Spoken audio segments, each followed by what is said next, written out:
how to install and use two WeChat apps on your iPhone.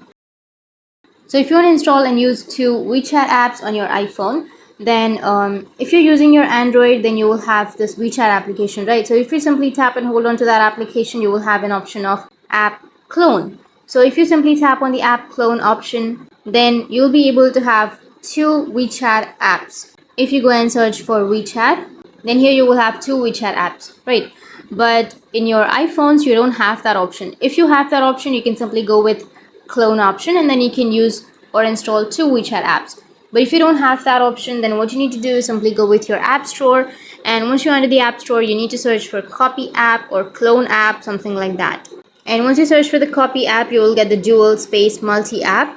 So you just need to simply install this application. Once you install the application, you'll be able to add two applications in your iPhone. So just simply go and install the dual space, and once you install the dual space, then you'll be able to install it.